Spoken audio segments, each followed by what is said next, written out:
Welcome to Talking with Tech. I'm your host, Rachel Madel, joined as always by Chris Bugay. Hey, Chris, how you doing?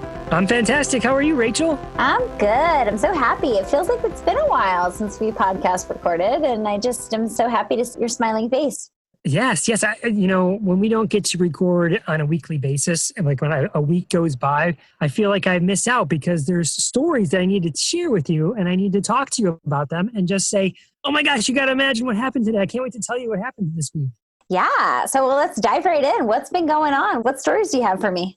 All right. Well, here's the first one, is that I was approached by, their job title is called Specialized Instructional Facilitator for Reading. So our school district a few years ago created these new job titles and hired a handful of people that their whole focus is to coach other people through reading strategies. And it really was born out of trying to help students with dyslexia and families with students with dyslexia. But they reached out to me and us, the team that I work with, to say, okay, we recognize that there are students that use communication devices and we want to teach them to read too, right? What are the reading strategies that we should be using with their devices? And we really don't understand the layout of the devices or how devices are used. So can we just get together and you teach us about the devices and we'll teach you about reading and we will powwow about it. This whole group is meant to help teachers learn how to instruct better with reading. They were really interested in AAC and learning language. And so I got to talk about core vocabulary, because some of the program that they're using is very noun-based, It starts out at a very early level. It's, show me the horse, show me the table, that kind of thing. That's at a very early level. Before it gets into actually decoding and all that, it's just recognizing that kids need background knowledge and that you have to teach some things.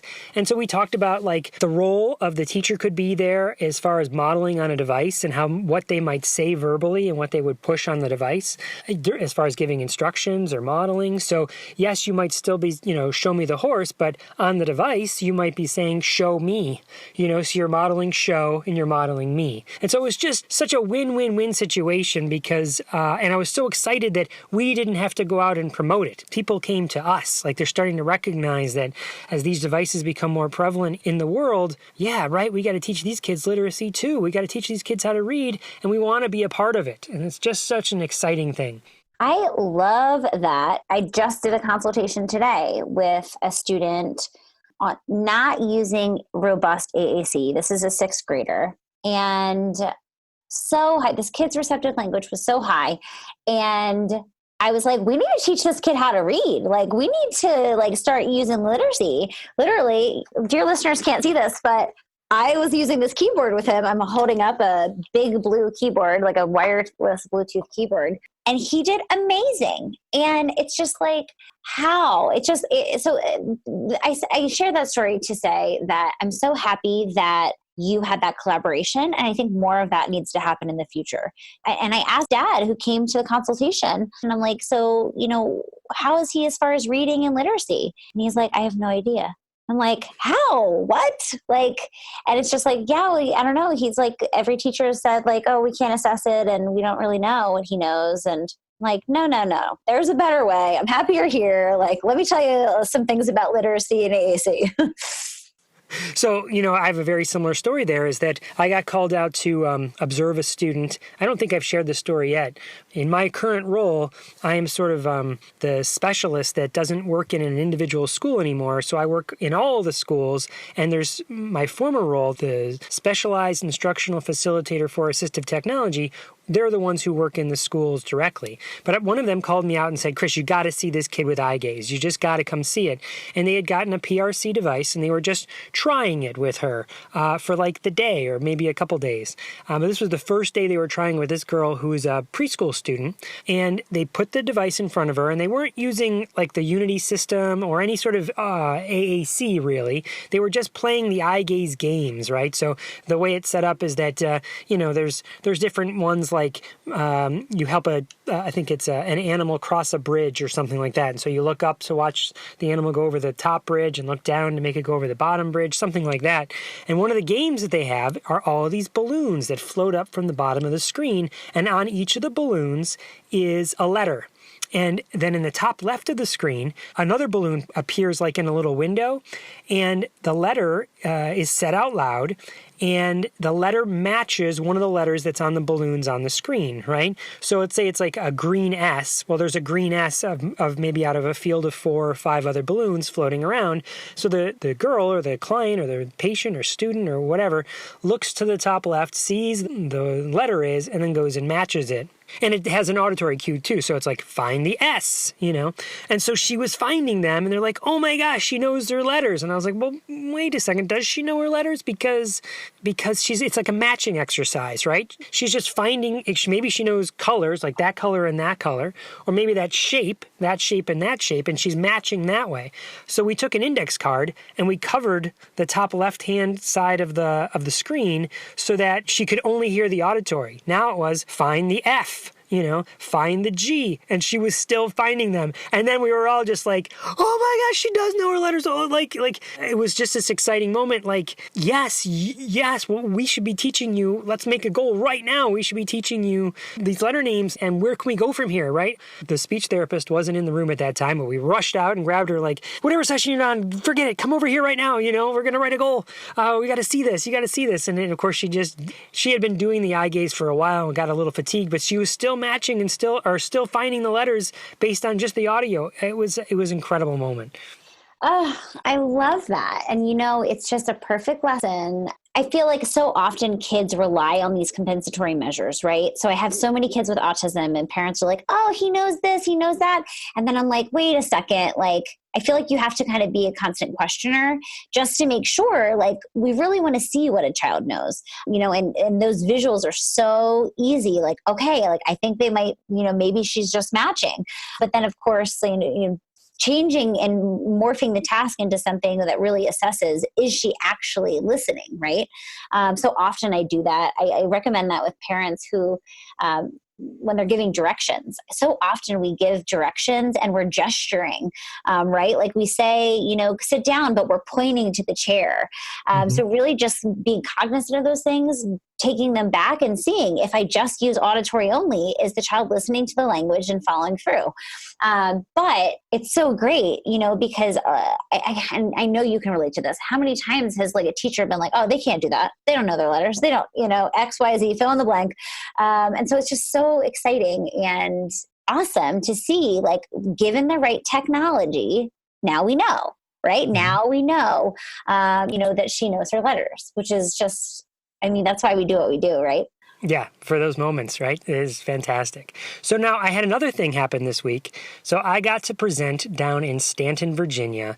There's a consortium of a bunch of different colleges that got together here in Virginia, and they said, we want to focus on AAC, and they pulled together a bunch of teachers that were already, most of them had been teaching for 3 to 5 years. There were some kind of newbies, like a year or two in, but most of them had already been teaching. It was just an hour and a half presentation. They had a bunch of different speakers lined up, and I was just like, I kicked off the morning on Saturday, brought the whole family down. It was great. But what was so exciting about this particular event is that so often I feel like when I'm presenting, especially to teachers, I feel like I got to talk about core vocabulary. I got to talk about motor planning. I got to talk about aided language input or aided language stimulation and all the kind of basics. But this crew, they already knew. It's like, do I have to talk about core vocabulary? And they're just kind of shaking their heads like, please don't let me sit through another core vocabulary session, And I still probed them a little bit just to make sure, but the crowd seemed to know, And we had some just rich, really good discussions during that hour and a half. Totally kind of went off script and just kind of answered their questions. Didn't really have to even get through all the stuff I was planning to get through because we just had such a great interaction because these were people who are already experienced. And that to me was just a great barometer for maybe where our whole profession is headed. And I don't mean just speech language pathology. I mean special education, education in general, is that AAC is becoming more mainstream. This to me was a step in a direction of people already knowing what they needed to know. Now they're diving deeper into more complex situations, and they're doing a deeper dive into what it means to teach language with AAC. And it was just so exciting not to have to do the basics again, Yeah, and I think it's really important to kind of just judge your your audience, right? And ask some of those probe questions, because there's something worse than sitting in a training where you're like, I already know this, buddy, like not into it. And really just serving your audience. And sometimes I feel like it's hard because you do have those like experts in the crowd, but you also have the newbies. So that's when it's challenging, because you feel like you have to like cover the basics for the new people in the room. But that's awesome. I feel like these are all steps in the right direction in a lot of ways. And, getting that word out about AAC and making it more commonplace, right? I mean, and that's where I feel like it goes back to the schools too, is like, why are we not teaching this better? Even in just grad school for speech language pathologists, that I would love to see some room. There's some room for improvement in there, just because it's not even required necessarily in some of these grad programs. But even more so than that, I feel like just making sure that special educators and even regular teachers kind of have just like at least a brief understanding of some basics. Yeah, that actually came up during the session, as someone shared a story of how one of their schools that they were working in, a student with a hearing impairment who used sign language was coming into their school. So they started teaching all the kids and all the teachers basic sign. And it was like, yes, let's do that for AAC. Like you can teach the symbols, you can teach what the student is using or what many of the students are using, and kind of make it something that everyone just knows and is part of the culture and environment of the school, Exactly. And that's how you foster true acceptance, right? Is like making everybody aware and able to talk to that student. It's like there's something more isolating than like only having to talk to, the 3 people in the school that know how to, use your device, so I feel like there's so many levels to that, but that's awesome. Now, I have one more story. You got time for one more story? One more story. Okay.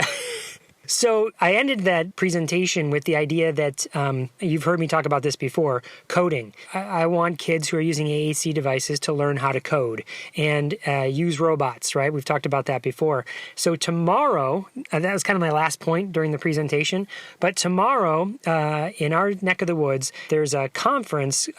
So all of our teachers ended today. It was their last day. The first day of summer break for teachers is tomorrow.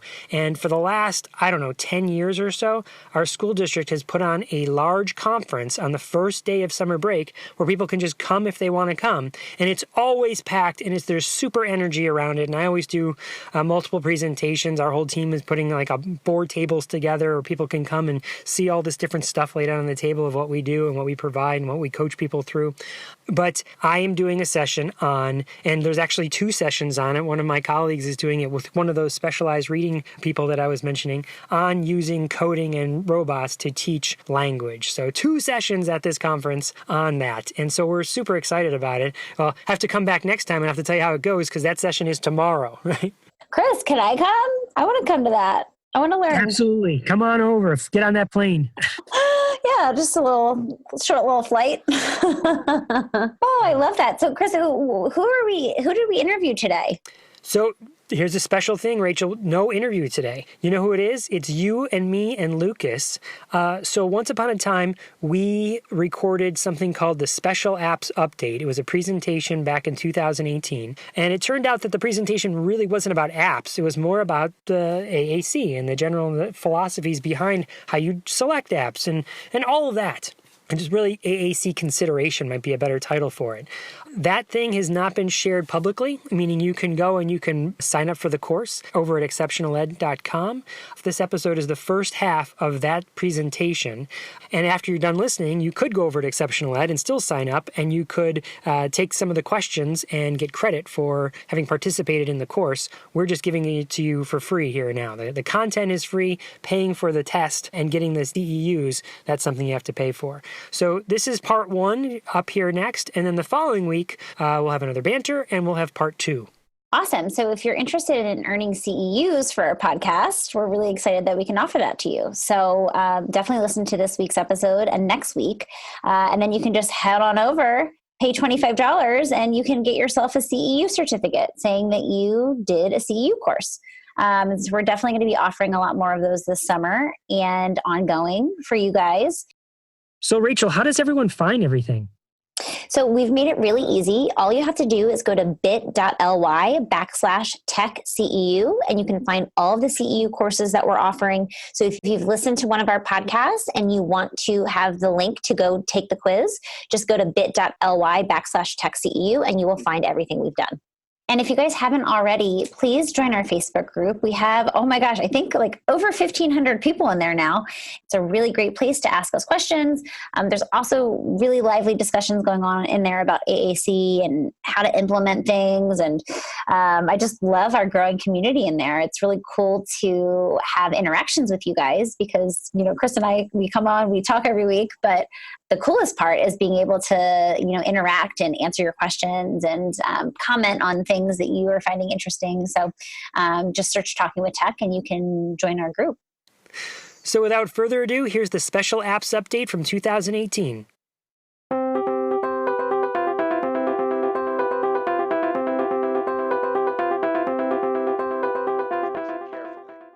Hi, I'm Matt Hott, one of the hosts of Speech Science, a weekly podcast bringing you all the information that you can handle related to speech sciences and disabilities. Michelle Wintering, Michael McLeod, and I interview leaders and difference makers in the field. Every Tuesday, we drop a new episode. You can find us on iTunes, Android, and on our website, www.speechscience.org/Speech Science Podcast. Join us as we try to find the answers to the question, what is communication?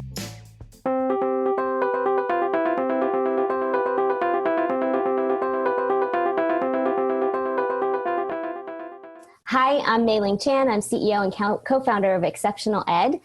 We are so excited to be bringing you this conference. We are here with the trio from Talking with Tech. I'm super excited for the AAC Apps Update 2018 to get updated on what software applications are being recommended and best practices for integration and app features that they're looking for. So let's get started. And then I'm also a former co-founder of Yap Guru, which is where I met all of the amazing presenters for this conference. And then I also have created the Exceptional Mobile program, which is focused on 21st century learning and having access to apps and technology for all students. So let's start with Rachel Madel. Hey guys, I'm really excited that I was invited to be here, and I'm a speech language pathologist. I specialize in AAC, and then even more specific to that, I also specialize in kids with autism. I have a private practice in Los Angeles, and I do a lot of therapy with families of children with autism who are nonverbal, children who are verbal. I got interested in AAC fresh out of grad school. I was working with a little boy who was 3 years old, and he was brilliant. I'll never forget, a teacher pulled out a 48-piece puzzle, and this little guy, he did the entire puzzle. He was like placing the pieces all on the table in what seemed random fashion, and I was just so amazed. And it was, it was shocking how great he did with this puzzle. But he was completely nonverbal and he didn't have any functional communication. He wasn't able to get his needs met. So because of that, he had a lot of behavioral issues that were coming up. So then, of course, the teachers put a lot of pressure on me, like fresh out of grad school, I didn't know what to do. And they're like, wave your magic wand and make this kid talk. I racked my brain trying to figure out what to do. I'm like, he likes puzzles. Maybe I should get him to ask for the puzzle pieces. That was like an absolute no. He threw the most serious tantrum I've ever seen the first time I tried to touch one of his puzzle pieces. So after that, I was like, absolutely not. But he also was obsessed with this little yellow bus, and he used to get into the classroom, carry it around with him. He had like a death grip on this little toy figurine bus. And so I'm thinking well, maybe before he gets in the classroom, we'll put it in a, Tupperware container and we'll give him a picture. And he has to give the picture to ask for the bus. And, sure enough, eventually after he threw a few tantrums, he was asking for the bus and with the pictures. And fast forward a few years later, we got him on a high-tech device, and my only regret is that we didn't start high tech with him sooner, because he was so amazing at this device. Honestly, I feel like he was teaching me, because I had never really worked, with a lot of high tech devices at the time. So that was just a really amazing experience for me and really solidified how important it is to have visual support for kids with autism. And, not only just verbal or nonverbal kids. I use a lot of AAC with kids who are verbal with autism because they're doing a lot of scripting and a lot of echolalia, a lot of comprehension, difficulties. So because of that, I've been doing a lot of AAC. It's become like my passion. And specifically with kids with autism. And last year we launched a YouTube channel to help parents because I'm really, really passionate about helping parents. I work very closely with parents in my practice. I do a lot of my therapy in home. And so we're like, how can I create resources to help these parents? So we started this YouTube channel. My website has lots of resources for clinicians too, because clinicians are searching for help working with kids with autism. So that's kind of my story and how I got interested in AAC and kind of what I'm up to now. Fantastic. You're super busy, Rachel. I love it. Oh my gosh, so busy. I can barely keep my head on straight. Amazing. Thank you for all that you're doing. All right, Chris, Mr. Bouguet. All right. Well, my name is Chris Bouguet, and I am a 19-year vet working in schools. I've always worked in the public schools with a little bit of private practice after school for the first few years, but haven't done that in a while. It's the majority of what I do is working in the school districts. And I've done a lot over these last 19 years. I'll start too with Rachel, where one of the things that first intrigued me about AAC is that I worked with a student with autism. And I was green, maybe my first 2 years. So we're talking, 19, 18 years ago. And I meet this kid and he had it's called a Tech Talk, 32 cell device with recording on it. Meaning you would record your voice or you get a student to record their voice and record the words. And you would physically move the papers in and out of the slots, right? And they still exist. I'm sure if you went to a public school, you'd find a Tech Talk 32 or a Tech Speak 32. Anyway, the student would start to hit the buttons and he would not look at us. He would just hit the buttons and he would be able to flip the overlays in and out, and he would hit the buttons to get, and he'd turn the knob on the back to make sure he was getting what he wanted to. And he wouldn't even look at the overlay. He'd be looking at us and flipping the buttons and hitting to say ketchup or mustard or goldfish cracker. And it just blew my mind. Like he was remembering the sequence of what he had to hit, listening for the auditory cue of, yep, is this the right one? No, is this the right one? That's the right one.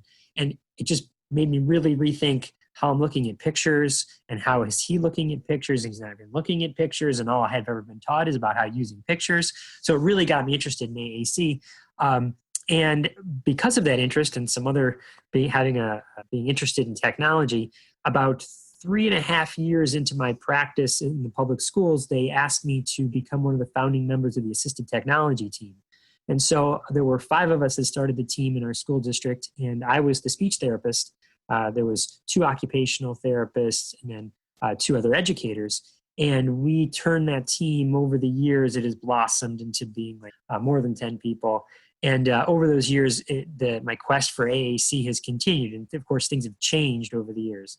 And then personally, outside of the school district, I've had a great fortune to do all sorts of cool stuff in the profession. So I guess first off, I got to write a book with co-author Sally Norton-Darr for ISTE, which is the International Society for Technology and Education. And that book is called The Practical and Fun Guide to Assistive Technology in Public Schools. It's the book with the orange cover. And the great claim to fame there is that when it first was published by ISTE, there was in their catalog, there was ISTE publishes all these books on education and technology and education, and they had their selling wise, there was their book on teaching with Google, and then there was ours for a little while. We were number 2 right underneath teaching with Google, which was like this small little assistive technology book. But because we wrote it in a fun style that was easy for people to read, it wasn't boring like it's time to read the textbook today. It was like all sorts of stories with monkeys and robots and leprechauns and other analogies. People sort of took to it. And it was all about developing your policies and procedures for how you do assistive technology in your school district. that curtailed into other opportunities, like you mentioned Barbara Fernandez and Smarty Ears. Her and I worked together along with Sean Sweeney, if you know him from Speech Techie fame, we put together the AT Eval to Go app. I was the author and Barbara was the developer, and Sean coached us along that process. And so that's still being used today. People are still downloading that today. That's a number of years ago that we put it together, and it still holds up with how to do AT evaluations and assessments. And then kind of fun on the side, I did a podcast, been doing a podcast for years now called the AT Tips Cast, which is Assistive Technology Tools in Public Schools cast. And each one of those episodes is some sort of fun way to look at some sort of technology element that is either free or low cost. And, anyone who's ever listened to it can tell you that it's like, sometimes it's me talking about something, and sometimes it's scripted where I get my wife and my kids involved, and we do some sort of like audio drama sort of thing. Our Halloween episodes are known for that. Over the years, it has got a little bit of a following. So if you're a listener to the AT Tips Cast, thank you. If you haven't, go check it out. They're all still relevant episodes. And then most recently, you have the Talking with Tech podcast, which I'll let Lucas talk about it next. The last thing most recently for me is a new book. ISTE approached me again to write a new book on assistive technology in contemporary education, and it's called The New Assistive Tech, Make Learning Awesome for All. And it's all about how to do your policies and procedures and consider technology for students, for every student, how it's not necessarily just about students in special education anymore, or how you can look at your practices for students in special education and apply those to everybody, especially with education and how it's changing. If anyone's working in the schools, you've heard of project-based learning and the growth mindset and maker spaces, and it's how does assistive technology fit in this whole new scheme of things? This book is meant to guide you along that way. And so that's me, and I occasionally get to do presentations on AAC and assistive technology and stuff like that, and luckily I get to work with Rachel and Lucas. Excellent. Thank you. Thank you for keeping us timely and up to date also. It's really hard to do a book. Mr. Stuber. I know. I don't know where you find the time to write a book. That's incredible. I need to do this someday.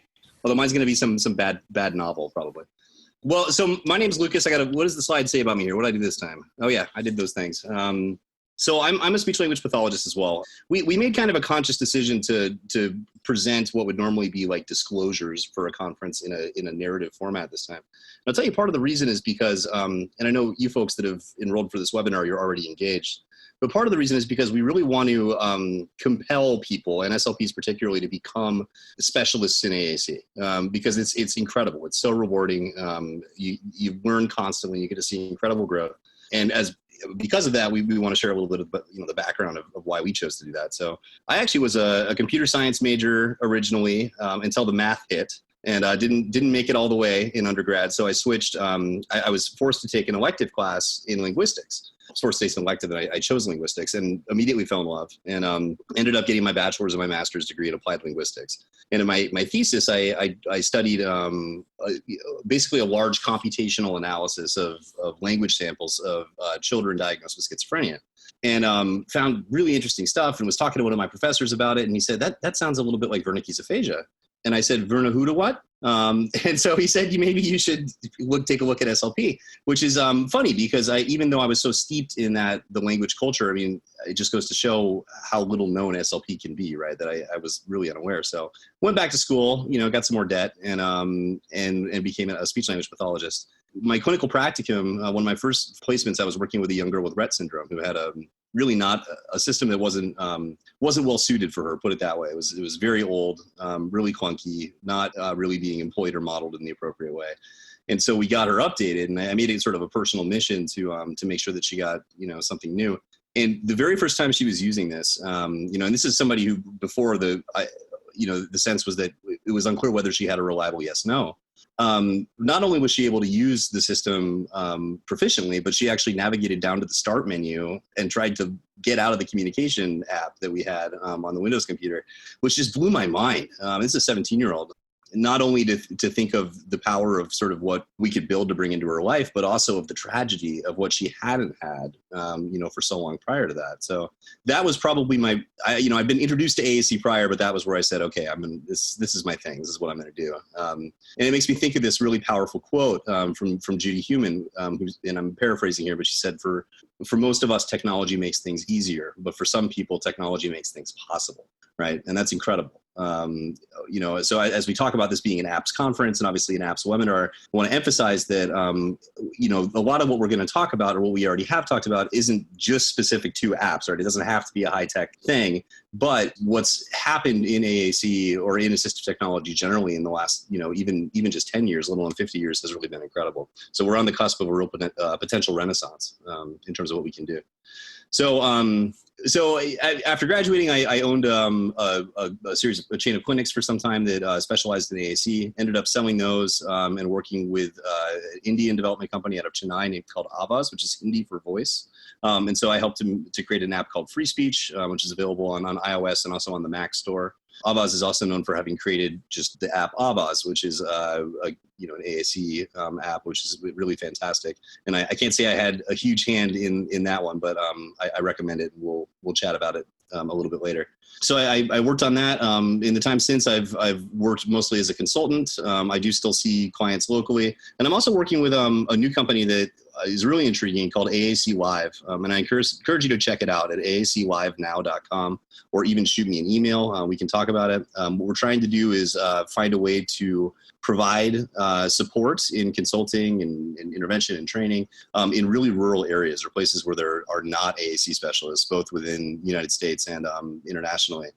So that's what I'm up to now. And then met these wonderful folks actually through Mei Ling. We were doing this AAC After Work seminar, and I watched something Chris did, and I said, this guy seems to know what he's talking about. This is pretty good. And turns out he knows way more than me, and he's writing books. So this has really been just a wonderful collaboration. And so if you haven't yet, check us out. Our podcast is called Talking with Tech. You can find us on iTunes or wherever else. And we're 20 episodes in, I think. But always very geared, always under an hour, always geared towards very practical advice specific to AAC and also to educational technology. Fantastic. Thank you so much. So impressive what the three of you have been doing these past couple of years, growing and moving the whole industry forward. And that podcast is amazing. So the questions that I have, I know that you've touched on, and it's going to be really hard to rein in because I know they're big questions. So we're going to see if we can just kind of answer them succinctly, but importantly here. Let's start, Luke, if you can give us a history of AAC. This is one of my favorite topics, but so normally right here, I start talking about sumeria and iconography and the development of written language and the fact that shoes are actually really interesting. Like human feet changed after shoes were invented, and it's assistive technology in a way. The point of all that is just to say that we're all AAC users, right? That's the crux of the piece there. But I was told that that's a little much, so let's start a little bit later. So I would say that augmentative and alternative communication, right? So there's two words there. There's augmentative, right, which is enhancing sort of an existing ability, or versus alternative, which is supplanting, right? So maybe a biological capacity that's either been lost or simply was never present. And probably what we can point to as the earliest example of that people really would think of is sign language, right, or manual language, we could call it more generally. And that was really what was used in, what I guess could be called special education in, the 1800s through the early 1900s. And it really wasn't until the 1960s that AAC, as we currently would conceptualize it, was first, thought of, really in the form of picture exchange systems, not PECs as we think of it now today, but iconographic communication. And then what we saw was technology, right? So rather than having the printed out icons and the manual signs, all of a sudden in the 60s or late 60s into the 70s, basically what happened is a whole bunch of, the early computer nerds started to get ALS and said, you know what, I'm gonna try to figure out a solution to this, or some way to communicate. And that's where we start to see the first examples of like sip and puff, interactions, switches, synthesized voice, even in the late 70s. And I did share a link that'll be a reference here. I encourage you to check it out. There's some pretty interesting stuff, including some really amazing videos of ordering pizza in the the 1970s using AAC. That's really enlightening. And then for a little while there, what we had was, I guess what we still have, in, obviously for many manufacturers, but the concept of dedicated devices, right? So we would have computer systems, not dissimilar to what Stephen Hawking used until he passed, really. That would be these dedicated PCs that would basically, travel around with people. That obviously got a lot smaller and, are pretty compact nowadays. But in 2007, Pro Look What a Go came out, which was the first big app-based AAC solution created by David Neumeyer and Sam Sennett. And it's, really opened the door to this, as I said, potential renaissance in the technology, because now all of a sudden something that was $10,000 or even as much as $40,000, can be put onto an iPad, right? Which now I think they're down to $279 was the last thing that I saw. Or even Android tablets, right? Especially, I see those deployed really frequently, in the third world or in places that are lower SES. So it's really been revolutionary, and it's interesting to be at the stage that we're at right now, because now, we're about 10 years after Prolo, and we've had a massive proliferation of apps, right? So there's tons of them. I just was counting, and I think I have like 27 AAC apps on just my iPad. But, obviously market forces drive things, and things start to clump together, and you get the clear leaders, which we'll touch on that a little bit later, of some of the specific apps that, we recommend, at least as part of your assessment regimen. And then looking forward, it'll be interesting to see what happens, because we're on the cusp of another big breakthrough, right? With, Apple has filed patents for their own eye gaze tracking, for example. All that hardware is already in place. It's really just been battery that's been holding us back. So I think that tablets will increasingly fit the needs of people that otherwise would have had to use, a more complicated alternative access program. So I don't mean any of that to imply a preference of one over the other. There are absolutely, reasons to use dedicated devices, just as there are reasons to use apps. We're doing an apps conference, so we're going to talk about apps. Very informative. Great job. Okay. So our first question is the big one. AAC apps versus dedicated devices. So what are your opinions on using a tablet with an AAC app versus a dedicated device? It's a huge question, and I know we can go in so many different directions here, but so do your best, and I'm going to ask Rachel to start us. Yeah, so I think that when it comes to am I going to recommend a dedicated device or a more traditional speech generating device or an app? One of the biggest things for me is access. So if a child's not able to access, a lot of these companies like PRC and, Toby, they do a really good job of, having key guards and touch guides and all of these things. Lucas actually can talk to access probably a lot better than I, because, he does a lot of stuff with eye gaze. So that's one of the biggest questions for me is there access issues? Because if there are, then I'm probably going to be leaning more towards a dedicated device. I also think that, as Lucas mentioned, with the proliferation of apps, I mean, there's so many and they're so accessible. It used to be you needed to, write a proposal and get funding and trial and all these things. And that still happens, but, you can very quickly just download an app. And I think a lot of the parents that I work with are downloading a lot of these apps and trying things. So I think that, apps can be a faster option in some cases. What do you guys think? Well, one of the things I think when this question gets posed is that I have this kind of guttural feeling that I don't like the name dedicated device versus AAC app in the first place. It makes people think that an iPad with an app can't be dedicated to solely that purpose, but I don't have a better way to describe it. What do you call, do you call it an iPad with an app versus a device? So the word dedicated, I think there's some implications there to funding though, as well, is that, this might be somewhere where the funding issues come, where people say, well, we're not going to be funding an iPad because you could put other stuff on it. Well, yeah, but we're not going to put other stuff on it. We're only going to put this AAC app on it. And they're going to use that AAC app exclusively because this iPad is dedicated to communication. So that's one of my first thoughts, is that maybe as clinicians, we should be thinking about a different name for both of those. But either way, I think something you said there, Rachel, that was really important is that I almost don't think of it as recommendations anymore. I think of it as a team getting together and we discuss what the student needs. And that you listed all these great ideas about, let's talk about what the student needs. So it's not coming from me necessarily. I just help kind of guide the discussion about, well, asking, kind of almost playing dumb in some cases. I don't know. Do you think it needs to have a hard case in case it gets dropped? I don't know. Do you think he needs a key guard on it? I don't know. Do you think it should be locked down with guided access, as opposed to it should be locked down, or it should definitely have a key guard? And those questions make, I think, help have everyone have some ownership of it. And then together we're making decisions. It's not all about what I think. I like that you brought up guided access. Can you expand on that a little bit more in using guided access with the AAC apps? Sure, I'll take a stab at it. So guided access is a feature of iOS systems. So it's not something specific to any particular app. It's and allows you to either lock somebody into a particular app or lock parts of an app where you can't access certain buttons. Maybe you can draw circles or squares or any sort of shape on the screen and lock people out. And there's also a timing feature. So you can say you've been in this app for a certain amount of time and then it shuts down. And so it's called guided access because it's all about providing people access to what they need so they're not distracted or going to other places and getting lost down a rabbit hole where they shouldn't be. Thank you. And I think that's what helps when you're looking at the dedicated device in the traditional sense, Chris, that this is only being used for communication. What are your opinions on language representation? And so these are some of the big ones. So single meaning pictures, alphabet-based systems, semantic compactions, visual scenes. Again, I know this is a really big topic, but let's try there. Luke, do you want to start there? Sure. Just back up one second. I just want to vocally agree with Chris about the name. I totally agree about, because it's true. They should, dedicated is just the wrong thing, but our term for this is augmentative and alternative communication, which is really ironically long and cumbersome for something that's supposed to help people communicate.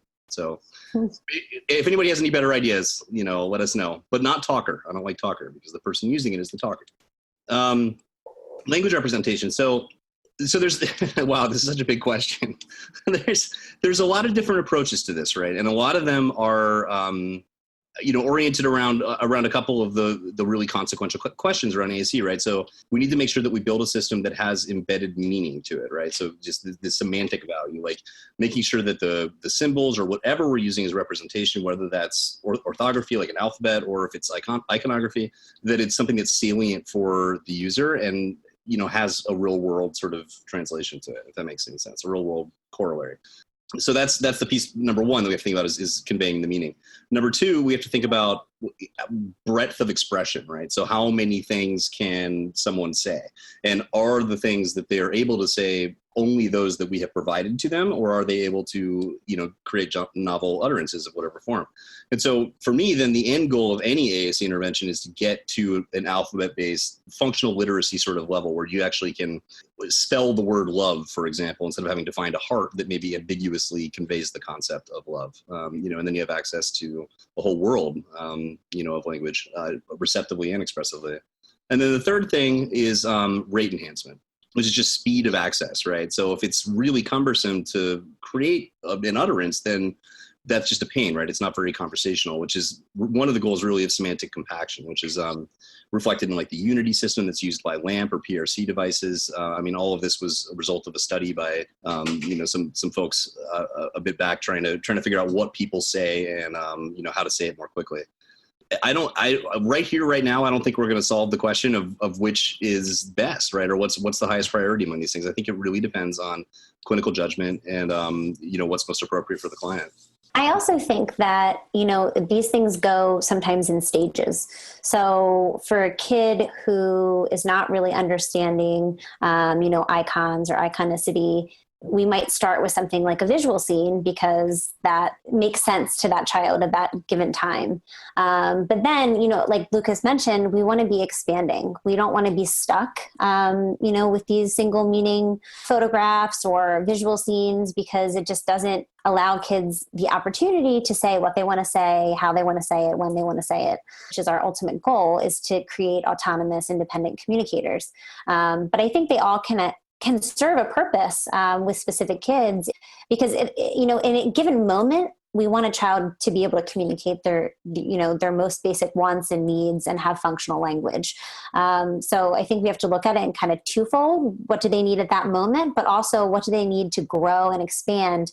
And they need a system that grows and expands with them, which we can touch on a little bit later. And then I'll throw in the last idea that these four things are often presented as you got to pick one. What's the best one? As opposed to you think about how a person who speaks, like I'm using my hands right now, I'm nodding. You use all these different forms of communication. Anyone who uses who's been a functional user of AAC, who's come out the back end and it's actually using it proficiently uses a wider range of, they might have one primary system they use, but then they have alternatives they use as well. So someone could be using semantic compaction as their primary system, but then if the system calls for it, they might or the situation calls for it, they might switch over to an alphabet-based system. Absolutely. A brilliant AT specialist that I know named Travis Snyder said this thing that I love to quote, which is that we don't need to build an alternative system. We need to build a system of alternatives, for the people using this. And I love that. I had to get that in. Fantastic. Thank you so much. And yes, that is a very big question. So I thank you guys for kind of just giving a small piece of an answer there.